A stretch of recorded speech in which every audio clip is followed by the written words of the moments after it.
Welcome back to the deep dive. Yeah. Today, we're looking at a stack of documents that are, well, they're difficult. We're dealing with a specific set of lectures and notes attributed to Carl Jung, Right. and they cover a very dark corner of human psychology, the aftermath of severe narcissistic abuse. Right. But the reason we're talking about this, and the reason I wanted to bring this to you, is that these notes claim something incredible. They do. They claim that this specific type of trauma, as horrible as it is, offers a gateway to a state of being that Jung calls psychologically unprecedented. It's a fascinating and frankly a very heavy read.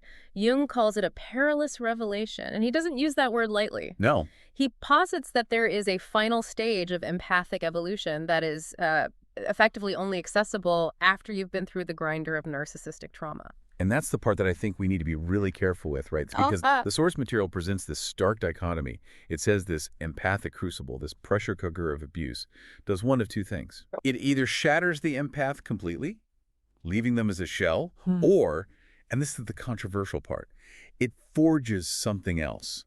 Something Jung called sovereign empathy. Exactly, sovereign empathy. And we have to distinguish this right now from what we usually call healing or recovery. That's a great point. Healing usually implies a return to baseline, getting back to who you were before the damage happened.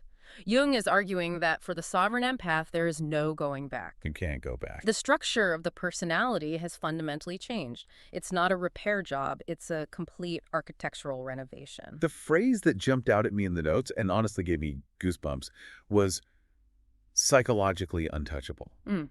Now, to me, that sounds like a superpower or maybe a really intense defense mechanism, but Jung insists it's not a wall. What does he mean by untouchable? He means immune to manipulation. I mean, think about how empathy usually works. Normally, empathy is a bridge. You feel what I feel. I'm sad. You get sad. Right, you catch feelings like a cold. Precisely. For an untrained empath, that bridge is a massive vulnerability. Anyone can walk across it and, set fire to your house. Yeah.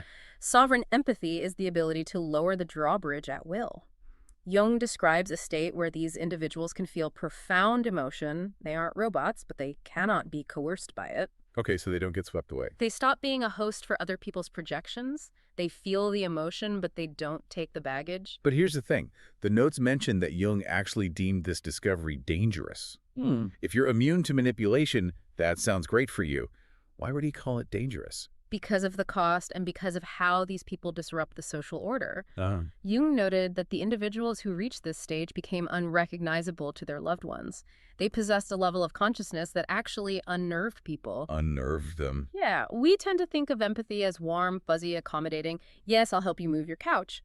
But sovereign empathy is sharp. It's discerning. It sees through the social masks we all wear, and that makes regular people very uncomfortable. Okay, to really get this, and to move it out of the abstract, we have to look at the case study in the source material. This goes back to 1928. A woman Jung referred to only as Patient M. Patient M is really the archetype for this entire theory. She was a 34-year-old woman who came to Jung in a state he described as psychically dissolved. Wow. She had been through a gauntlet of destructive relationships with what we would now call malignant narcissists. Her sense of self was completely eroded. She couldn't tell where her emotions ended and others began. A total sponge. The classic porous empath absorbing the mood of every room she walked into. And I think a lot of people can relate to that feeling. Being a sponge for everyone else's misery. You walk into a room, your partner is in a bad mood, and suddenly your day is ruined. Exactly, you have no skin. But over 2 years, Jung documents this radical shift in patient M. The source says she didn't just recover, she underwent an alchemical transformation. So what actually changed? Was it just that she got better boundaries? Learned to say no? It was much deeper than just learning a script for saying no. The shift was from being porous, absorbing everything unconsciously, to what Jung termed conscious permeability. Conscious permeability. Imagine having no skin versus having a sophisticated airlock system. She developed the ability to choose precisely what to absorb and what to deflect. Okay. Jung wrote that she could feel the depth of another's suffering without being consumed by it. But the physical observation is what really stands out to me. The notes mention her eyes, right? Yes. Jung was quite poetic about it, which wasn't always his style. He wrote that M's eyes had changed.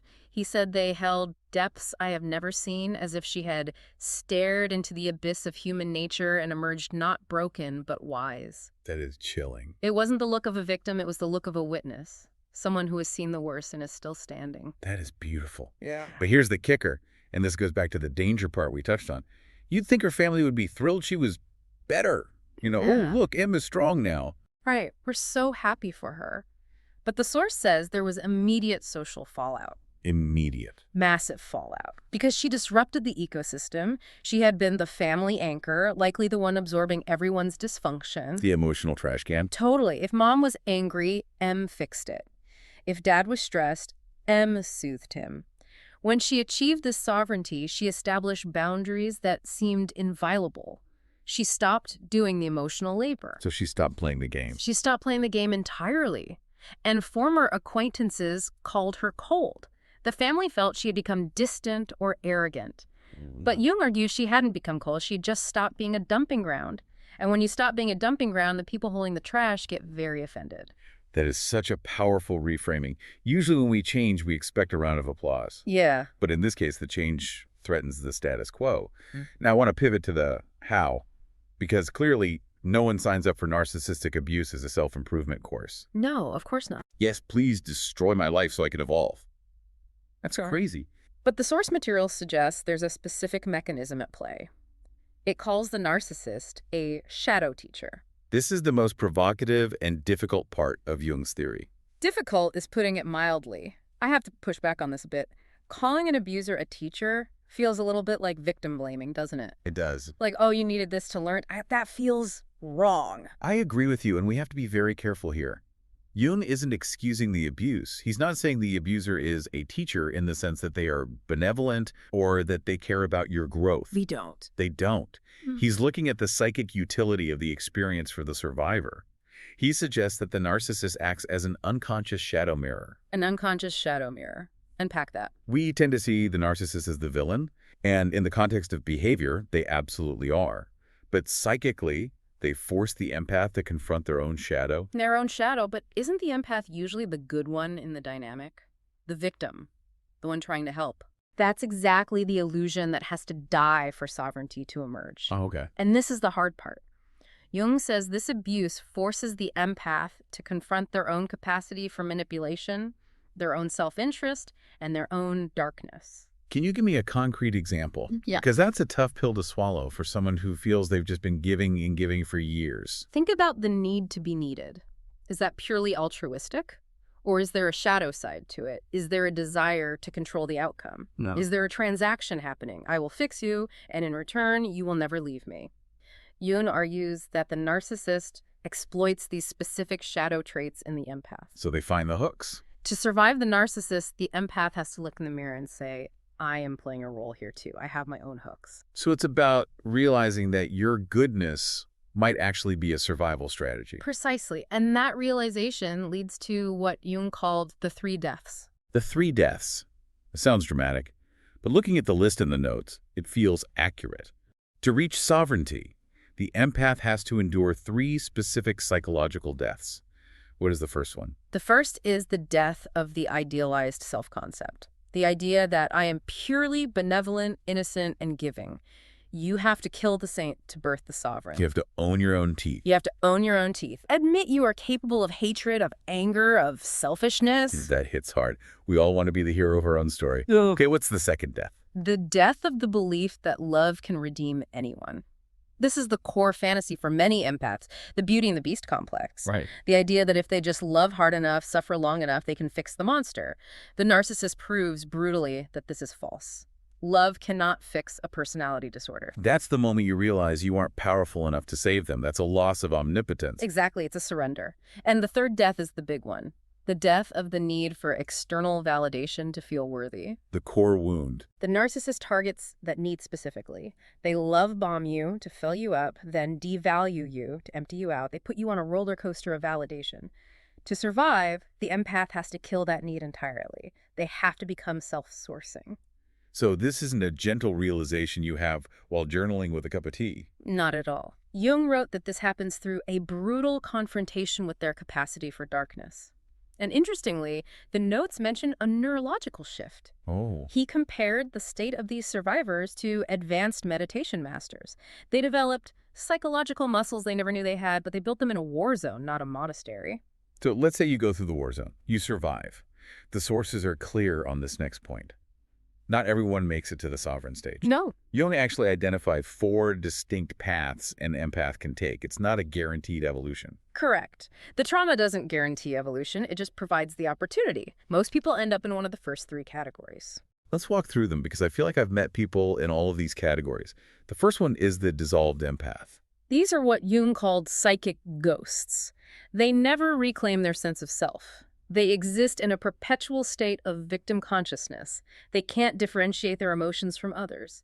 The abuse succeeded in shattering the vessel, and it never got put back together. That's tragic. Then there's the second type, the armored empath. I definitely know a few of these. This feels like the most common response to trauma. It is very common. These are the people who build psychological fortresses. They survive by shutting down their empathy entirely. They become cynical, detached, hyper-independent. I will never let anyone hurt me again. Exactly. So they never let anyone in again. They aren't hurting anymore, but they aren't feeling either. Then the third type, which sounds positive but apparently has a catch, the wounded healer. This is the trickiest one because it looks like success. These empaths transmute their trauma into a drive to help others, therapists, nurses, coaches. But Jung warns that they often do this from a place of needing to be needed. So they're still acting out that script. Right. They haven't fully integrated their shadow, so they're still vulnerable to manipulation because their self-worth is tied to fixing people. It's the I'll save you so I can feel safe dynamic. Exactly. It's noble work, don't get me wrong, but it isn't sovereignty. And finally, the fourth path, the destination, the sovereign empath. What distinguishes this person from the wounded healer? The sovereign empath has integrated shadow and light. They are conscious vessels. They can feel without fixing. They understand without assuming responsibility. And most importantly, they can love without losing their center. And they're immune to narcissists. I want to double click on that immunity. How does that work? Is it just that they spot the red flags faster? It's deeper than red flags. It works because the hooks are gone. A narcissist hooks you by playing on your unhealed wounds or your shadow, your need to be a savior, your fear of rejection. Your vanity. Your vanity. Yeah. Because the sovereign empath has integrated their shadow, there is nothing for the narcissist to grab onto. It's like trying to grip a polished sphere. You just slide off. It's like being coated in Teflon. Exactly. And this comes with what Jung called archetypal sight. Archetypal sight. That sounds mystical. It sounds mystical, but it's practical. It's the ability to see the psychological machinery of others. They don't just see the person's behavior. Oh, he's yelling. They see the defenses, the projections, the hidden agendas. The terrified child inside the yelling adult. All of it. It all becomes transparent. That sounds incredible, like X-ray vision. Yeah. But also exhausting. Which brings us to the dangers Jung warned about. Because if you can see through everyone's armor, you're going to be a nightmare at a dinner party. You're going to be absolutely terrible at small talk. This is the consciousness gap. Jung realized that this evolution creates an unbridgeable divide between the sovereign empath and unconscious individuals. He called it prophet's isolation. Prophet's isolation? That's dramatic. It feels dramatic to the person living it. It's the experience of being rejected, not because you're wrong, but because you see too much. People instinctively fear these individuals because they feel their psychological armor is visible. Yeah. If you're hiding something, they're the last person you want around. Exactly. And source lists archetypal fatigue and the Cassandra complex. Archetypal fatigue is the exhaustion of predicting patterns. You see a friend start a relationship, and you know exactly how it will end 3 years from now because you see the machinery. And the Cassandra complex is the pain of having those insights rejected. Right. You warn them, you say, hey, this person is displaying traits X, Y, and Z. They ignore you, they call you cynical, and then you have to watch the car crash happen in slow motion. That is the burden of this type of sight. It's very lonely. So if someone listening recognizes themselves in this, maybe they're in the messy middle of it, feeling the pain but not yet at the sovereignty, how do they get there? Jung actually developed a shadow integration protocol. He did. It's a 4-stage process. He called it psychological alchemy. Let's run through it. Stage 1, shadow acknowledgement. This is the hard work we talked about earlier. owning your own capacity for cruelty and manipulation, you have to admit, I have that in me too. You cannot integrate what you refuse to own. Stage 2, projection withdrawal. This is realizing that the narcissist reflected your own disowned desires. Maybe their grandiosity reflected your secret desire for recognition. Maybe their control reflected your own subtle controlling behaviors. You have to take back the projection. Stage 3, boundary alchemy. This is developing empathic discernment, learning to feel without fixing. It's learning to stand in the fire with someone and not catch fire yourself. And stage 4, archetypal alignment. Aligning with the wisdom and compassion of the wounded healer, but without the compulsion to save everyone. It's moving from, I must help you, to, I see you. The timeline for this isn't short, is it? The source mentions the 5 metamorphoses, spanning 3 to 7 years. It's a long road. It starts with dissolution, the breakdown, then descent, what Jung called psychological composting. That is such a vivid, gross image. Composting? It's accurate, though. You are rotting down to the essentials. The heat of the decomposition creates the fertilizer for the new self. Then comes integration, emergence, and finally, sovereignty. It's not a weekend workshop. Jung also had some specific advice on relationships for these people, because clearly the old way of dating isn't going to work. No. He talked about the need for consciousness compatibility. Sovereign empaths need partners who respect boundaries, who are comfortable with silence, and who engage in conscious intimacy, meaning no projection. They need partners who own their own shadow. Exactly. Otherwise, the sovereign empath just gets bored or lonely. The source also mentions success and failure patterns. Jung apparently used his own life as a template. He did. Jung viewed his own persecution by authority figures as an initiation. He refused to become bitter. He studied his tormentors as psychological specimens. That's the success pattern, viewing abuse as initiation rather than victimization. And the failure pattern. Shadow rejection. If you refuse to see your own dark side, you become a wounded wounder. You use your insight to manipulate others. You become the very thing you hated. You become a narcissist with a better vocabulary. That is a terrifying thought, and there are some traps to avoid along the way. Spiritual superiority. Believing your trauma makes you enlightened. I'm so deep because I've suffered. Jung hated that. True sovereignty is humble. And perpetual healing, treating healing like shopping, constantly consuming new modalities but never actually embodying the change. Or isolation addiction. Right, avoiding all connection because it's easier. It's safer to stay in the fortress. But Jung said the butterfly cannot pretend to be a caterpillar. You have to engage. So what does this all mean? Why does this matter? Jung ends with a pretty profound conclusion about what these sovereign empaths actually are. He believed they represent the next stage of human evolution. He called them consciousness midwives. Midwives. That implies they are here to help birth something. Yes. They bridge the gap between ego and self-realization. Because they have been to the underworld and returned, they can guide others through it. And there's this paradox regarding the narcissist, and I want to leave people with this because it's the hardest part to grasp. The dark priest of initiation. It's a provocative thought that the cruelty of the narcissist was the necessary forge for this higher consciousness. Without the heat of that crucible, the gold would never have been refined. That is a massive shift in perspective. Instead of, I was a victim of this terrible person, it's, this person was the unconscious tool that forced me to evolve. Exactly. The goal isn't recovery. Recovery implies going back to who you were. You can't go back. The chrysalis cannot become a caterpillar again. The goal is metamorphosis. Becoming the butterfly. Becoming the butterfly. That gives us a lot to think about. If you're listening to this and you feel like you've been broken, maybe consider Jung's perspective. That the crack is where the light enters, sure, but maybe the breaking is actually the hatching. And ask yourself, are your deepest wounds actually an invitation to sovereignty? Thanks for diving in with us. We'll catch you on the next one.